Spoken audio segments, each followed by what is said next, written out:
First grade का exam तो हो गया है, अब आगे क्या?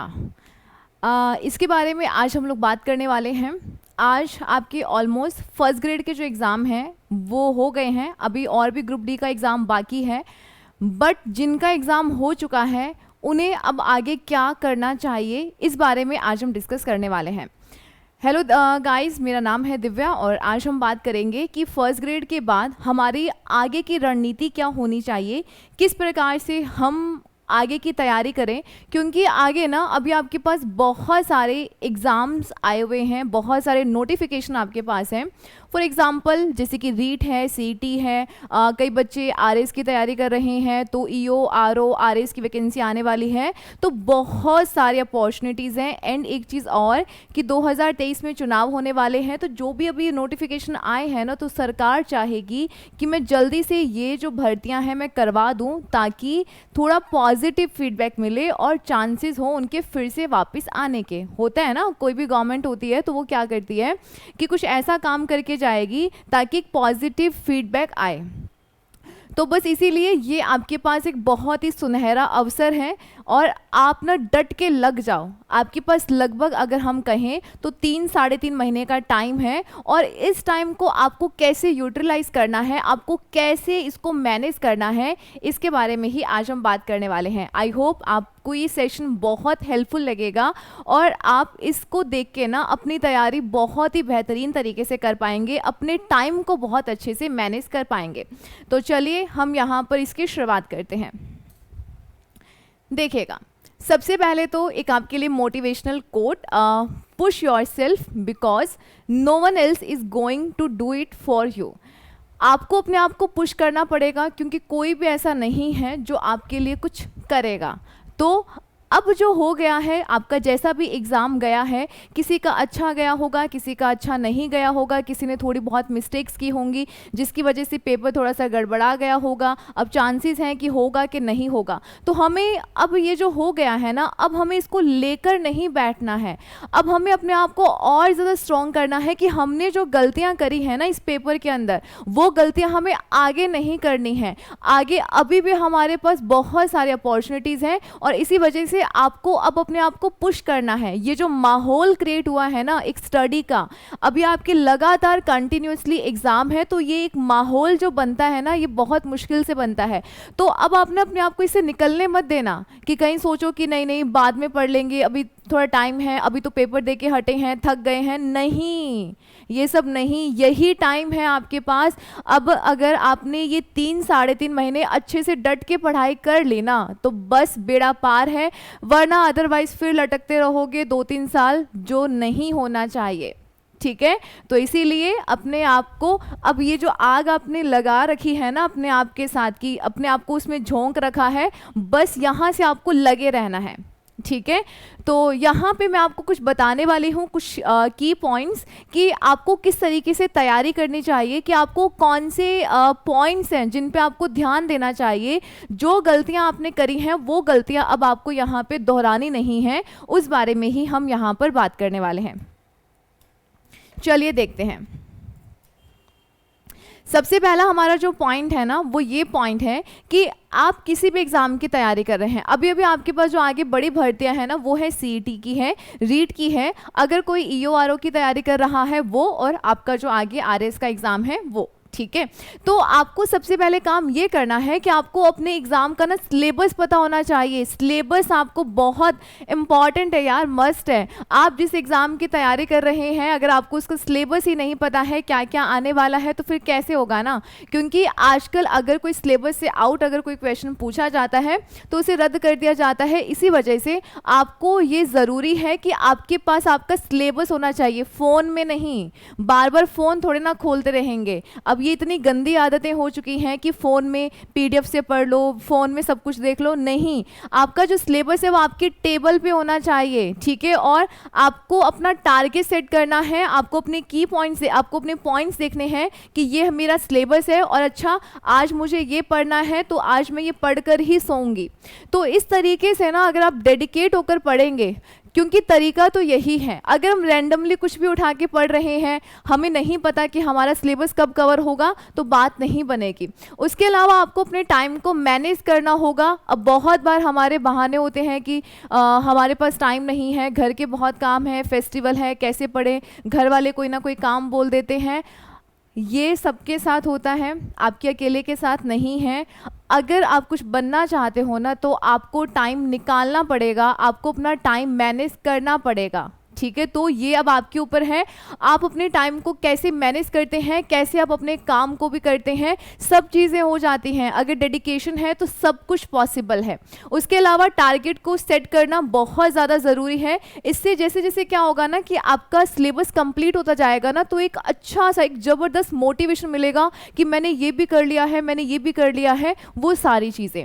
नेक्स्ट आपका है कि बहुत बार बच्चे ऐसे करते हैं, यहाँ से पढ़ लिया, वहाँ से पढ़ लिया, अरे यार तेरे नोट्स दे देना, अच्छे हैं तेरे नोट्स, अच्छे हैं, अच्छा किसी ने बुक्स बताई, अच्छा लक्ष्य की बुक अच्छी है, अच्छा वो वाली बुक अच्छी है, एक बुक और मार्केट में आई है वो भी ले लो। अरे नहीं, इतनी सारी बुक्स का क्या करोगे, कुछ लिमिटेड बुक्स रखें, ऑथेंटिक रखें। आपके पास जो भी सोर्स है ना, देखो सब में सेम ही चीज़ें हैं, ऐसा नहीं है कि किसी में ज़्यादा है, थोड़ा बहुत माइन्यूट फ़र्क होता है, किसी में कम है, ज़्यादा है। आपके पास अभी जो फ़िलहाल बुक है ना, पढ़ने वाला बच्चा यही करेगा कि सबसे पहले वो उन बुक्स को रीड करेगा, एक बार नहीं, कम से कम जब आप 3 से 4 बार उन किताबों को पढ़ते हैं तो आपको वो सारी चीज़ें याद होती हैं। जब आपको लगे ना, हाँ मैंने ये सारी चीज़ें पढ़ ली हैं, अब मुझे इस बुक में से सब पता है कि कहाँ पे क्या चीज़ है, और मुझे अब कुछ एक्स्ट्रा पढ़ना है, कुछ मुझे नया देखना है, तब जाकर आप किसी बुक को लें। तो जो भी लेते हैं थोड़ा ऑथेंटिक लीजिए, और ऐसे ही सोर्सेज को इकट्ठा करें। कुछ भी रैंडमली किसी ने कुछ भी बता दिया, खरीदने की जरूरत नहीं है, ठीक है। तो एक ही बुक को बार बार जब पढ़ोगे ना, जब आपको याद हो जाए, जब आपको लगे कि हाँ मैंने अब इसको पढ़ लिया है, अब मुझे ज़रूरत है, तो आप देख सकते हैं। या जब भी आप कोई क्लासेस लगाते हैं या आपके पास कुछ एक्स्ट्रा आपको चीज़ देखने को मिलती है, तो आप जट से नोट डाउन कर लो ना उसको, उसके लिए कोई एक्स्ट्रा बुक लेने की ज़रूरत थोड़ी ना है। चलिए, ये तो हमारा था सेकंड पॉइंट। थर्ड पॉइंट है revision is the must must must. ये मैंने अपनी क्लासेस में पता नहीं कितनी बार बोला है, और जब मैं क्लासेस लगाती थी ना, तो मैं हम हर बार बच्चों को बोलती थी कि अगर आप कल क्लास में आ रहे हैं तो ये आपको पढ़कर ही आना है, या आपको याद ही होना चाहिए। अब वो मैं क्यों बोलती थी, क्योंकि रिवीजन, आपके ब्रेन को थोड़ी ना पता है कि आज आपने जो पढ़ा है उसको कल भी याद रखना है। उसको आप कैसे याद करवाओगे, जब आप उसको बार बार पढ़ोगे, उसको बताना पड़ेगा ना, ये चीज़ बहुत ज़्यादा इंपॉर्टेंट है, इसे तुझे याद रखना है। अब इसे तुझे याद रखना है, तो इस ब्रेन को बताने के लिए आपको उसको बार बार पढ़ना पड़ेगा, बार बार दोहराना पड़ेगा, तभी जाकर आप इन चीज़ों को अच्छे से याद रख पाएंगे। रिवीजन करने के बहुत सारे तरीके हो सकते हैं। वीकली रिवीजन होता है, मंथली रिवीजन होता है, आपको जो सही लगता है। आपने आज जो भी पढ़ा एक दिन के अंदर, नाइट में जब आप सोते हैं ना, तो हल्का सा एक नज़र माइंड में ही एक बार सर्कुलेट कर लीजिए कि आज मैंने ये पढ़ा है। जब आप नेक्स्ट डे उठ रहे हैं ना, तो एक मतलब कि फटाफट से टपा लीजिए उसको अपनी नज़रों से कि मैंने ये चीज़ें पढ़ी हैं। उसके बाद आप अपना दूसरा पढ़ना शुरू कीजिए, और अपनी हैबिट डालें कि वीकली रिवीजन तो करना ही है। हमने एक वीक में जो भी पढ़ा है उसका रिवीजन करना है, टेस्ट लगाने हैं, तो इसी तरीके से आपकी तैयारी बहुत अच्छे से होगी। आई नो रिवीजन करना बहुत मुश्किल होता है, क्योंकि रिवीजन में जान निकलती है ना, कैसे हम जो पढ़ी हुई चीज़ें हैं उनको दोबारा से पढ़ लें। हम थोड़े एक्साइटेड होते हैं कि हमें आगे पढ़ना है। अरे ऐसा आगे पढ़ने का क्या फ़ायदा कि पीछे वाला साफ हो रहा है, इसका कोई बेनिफिट नहीं है ना। बेनिफिट तो तभी है ना जब आपको पीछे वाला आपने यहाँ पे रखा हुआ है और फिर आप नया कुछ डाल रहे हैं, उसी का ही तो बेनिफिट है। एक पढ़ रहे हैं, दूसरा बाहर निकल रहा है, तो उसका कोई बेनिफिट नहीं है, फिर चाहे आप मत पढ़िए। तो रिवीजन बहुत ज़्यादा ज़रूरी है, और ये रिवीजन करने में ना पूरा जोर लग जाता है, और वही तो ना, जो काम मुश्किल होता है उसी से तो हमारा सिलेक्शन होगा, वही तो हमारे काम की चीज़ है। तो इसीलिए अब से ठान लो कि रिवीजन तो करना ही है, कुछ भी हो जाए रिवीजन तो हमें करना ही है। ओके। फोर्थ है कि आप खुद के नोट्स बनाएं। बहुत बार बच्चे, मैम पीडीएफ दे दो, पीडीएफ से पढ़ लेंगे। अरे फ़ोन में कितना झांकोगे, क्लासेस ले रहे हैं, सब कुछ कर रहे हैं, जब आप लास्ट टाइम पे एग्जाम दोगे ना तो आप फोन के सहारे थोड़ी ना अपना रिवीजन करोगे। आपको अपने नोट्स खुद तैयार करने हैं, क्योंकि आपको अपनी भाषा में ज्यादा अच्छे से समझ में आएगा, ना कि किसी दूसरे की भाषा का लिखा हुआ वो समझ में आएगा। हाँ, आप पीडीएफ का सहारा ले सकते हैं अपने नोट्स बनाने में। जो भी, अब देखो नोट्स कैसे बनाने हैं, किसी चीज को 2-3 बार पढ़ा और उससे कुछ शॉर्ट नोट बना लिए, या फिर जो आपने अंडरलाइन कर रखा है उसको कहीं एक जगह पे समराइज कर लिया। तो ये एक अच्छा तरीका होता है, ना कि पीडीएफ पे डिपेंड करना। आप कितना फोन को देख देख के उसको पढ़ोगे तो उससे पढ़ा भी नहीं जाएगा, रिवीजन भी नहीं होगा। जब चीज आपकी आंखों के सामने होगी ना ऐसे हार्ड कॉपी के रूप में, तो आप बहुत अच्छे से कर पाएंगे और उसका रिजल्ट भी बहुत अच्छा आएगा। क्योंकि जब आप उसको नोट डाउन करोगे ना तो कहीं ना कहीं आपके ब्रेन की भी एक्सरसाइज हो रही है, आपको आपके ब्रेन को भी वो सारी चीज़ें याद हो रही हैं। ठीक है, ये सारी चीज़ें बहुत इंपॉर्टेंट हैं। एंड सेल्फ स्टडी करना है, self study is the must. क्योंकि आपने जो भी पढ़ा है, ऐसा तो है नहीं कि सारे दिन हमने क्लासेस लगानी है, वो लगा तो ली, बट आप खुद कब टाइम दे रहे हो उस चीज़ को, तो ये बहुत ज़रूरी है। क्लासेस लगाना, कोचिंग करना, ये तो सभी करते हैं, ये तो सभी कर रहे हैं। आप पर्टिकुलर खुद कितना टाइम दे रहे हैं। किसी भी एग्ज़ाम को क्रैक करना है, किसी भी आपको गोल को पाना है, तो आपको उसके ऊपर खुद काम करना होगा, आपको टाइम देना होगा, खुद से स्टडी करनी होगी, तभी ये पॉसिबल हो पाएगा। तो इसीलिए आपको सेल्फ स्टडी करना भी बहुत ज़्यादा ज़रूरी है। ऐसा नहीं है कि क्लासेस, अब बोलोगे कि मैम ने बोल दिया है कि सेल्फ स्टडी करना है मतलब क्लासेस नहीं लगानी है, मतलब कोचिंग नहीं जाना है। इसका मतलब कतई ये नहीं है। आप जाइए, जहाँ पर आपको समझ नहीं आ रहा है उसके लिए कोचिंग भी ज़रूरी है कहीं ना कहीं, या फिर क्लासेस भी ज़रूरी हैं, बट उसके बाद आपको खुद को भी वहाँ पे उस चीज़ पे पर्टिकुलर टाइम देना है। उसे ही कहा जाएगा सेल्फ स्टडी। ठीक है, और ज़्यादातर जो एग्ज़ाम्स क्रैक होते हैं ना, उस के पीछे सेल्फ स्टडी का बहुत इंपॉर्टेंट हाथ होता है। ओके, एंड 5 और लास्ट चीज़ है, अपने आप पर विश्वास रखो, गिव अप नहीं करना है। आज किसी का भी अभी तक जो भी एग्ज़ाम्स हुए हैं, किसी का अच्छा नहीं हुआ होगा, थोड़ी बहुत गलतियां हो गई होंगी या नहीं मतलब जो भी चीज़ें हैं, आपको निराश नहीं होना है। एक एग्ज़ाम होने से कोई ज़िंदगी तो ख़त्म नहीं हो जाती ना। अभी आप देखो कि आपके पास आगे अपॉर्चुनिटीज़ कितनी हैं। कई तो ऐसे हैं कि जो ओवर एज हो चुके हैं, उनका सोचो आपको क्या करना है। आपको ये जो सुनहरे अवसर मिले हैं ना, इतनी सारी भर्तियां मिली हैं, तो हमें बस ये सोच लेना है कि इसमें नहीं तो कहीं ना कहीं और तो हमें सेट हो ही जाना है। तो ये सब कैसे होगा, जब आप खुद के ऊपर विश्वास रखेंगे। अगर आपका खुद के ऊपर विश्वास होगा, अगर आप अपने आप में सुधार करते जाएंगे, क्योंकि हमें जीतना खुद से ही है।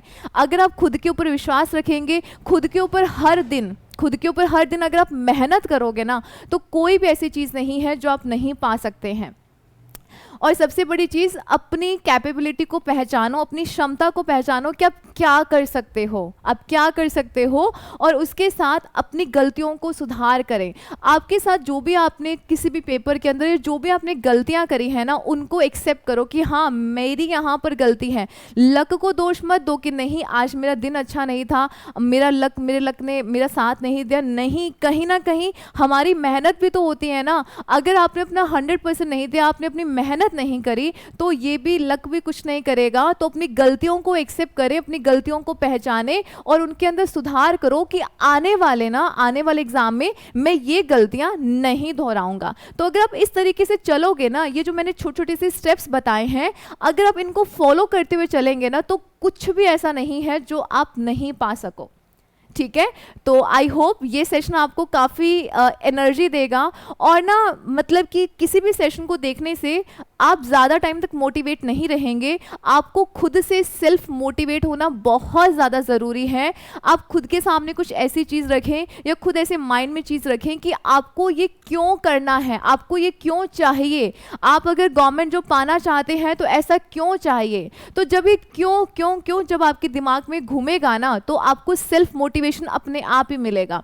तो वो सबसे ज़्यादा इंपॉर्टेंट होता है। मोटिवेट बने रहिए, डीमोटिवेट नहीं होना है। एग्जाम जैसा भी गया है डिसअपॉइंट नहीं होना है, उन चीज़ों को लेकर नहीं बैठना है, आगे मूव ऑन करना है, और गिव अप तो बिल्कुल भी नहीं करना है। और ये चैनल हमेशा आपका साथ देगा। अभी आने वाले आपके जितने भी एग्जाम्स हैं, उनके लिए यहाँ पर क्लासेस शुरू हो जाएंगी, बिल्कुल फ्री ऑफ कॉस्ट रहेंगी। एकदम क्वालिटी कंटेंट दिया जाएगा जो आपके एग्जाम में बहुत हेल्प करने वाला है। तो इसी वजह से आप इस चैनल को सब्सक्राइब करें। अगर आपको ये वीडियो अच्छा लग रहा है तो आप अपने उन दोस्तों के साथ शेयर ज़रूर करें जो थोड़े डिमोटिवेट हो गए हैं या जो चाहते हैं कि हमें कोई गाइड कर दे कि हमें कैसे पढ़ना है। तो ये आपके लिए बहुत ही ज़्यादा इंपॉर्टेंट रहेगा। लाइक कर दीजिएगा, सब्सक्राइब कर लिया है तो बेल आइकन को प्रेस कर दीजिएगा। मिलते हैं नेक्स्ट सेशन में। Take care.